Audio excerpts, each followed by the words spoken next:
இங்க பாருங்க, அவங்கள பிரிக்கிற பாவம் உங்களுக்கு வேண்டாங்க. அப்பாவோட ஆசையை நிறைவேற்றி வைங்க எனக்காக.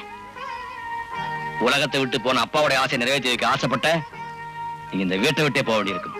ஜாக்கிரதை.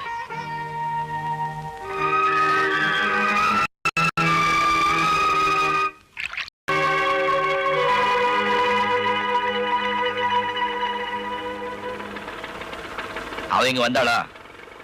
யாருன்னு கேளப்பா. வேற யாரு? என் பொஞ்சாதி தான். அவங்கள தேடி இங்க வந்திருக்கா போலனா ரெண்டு பேருக்குள்ள ஏதாவது பிரச்சனையா?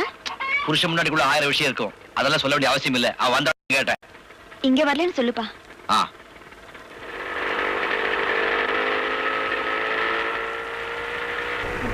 ஏன்பா, அண்ணி கோச்சுக்கிட்டு வீட்டை விட்டு வெளியே போயிட்டாங்க போல இருக்கு. அதான் அண்ணா தேடி வந்திருக்காரு. ஏதோ விவகாரம்னு நினைக்கிறேன். என்ன ஏதுன்னு கொஞ்சம் போய் பாருப்பா. அட நீ ஒண்ணுமா, அவங்க ரெண்டு பேர் பத்தி எனக்கு நல்லா தெரியும். அண்ணி தப்பு பண்ணிருந்தாலும் அண்ணன் அடிச்சிருக்க மாட்டாரு. அப்படியே அண்ணன் அடிச்சிருந்தாலும் அண்ணி வீட்டை விட்டு மட்டும் வெளியே போயிருக்க மாட்டாங்க.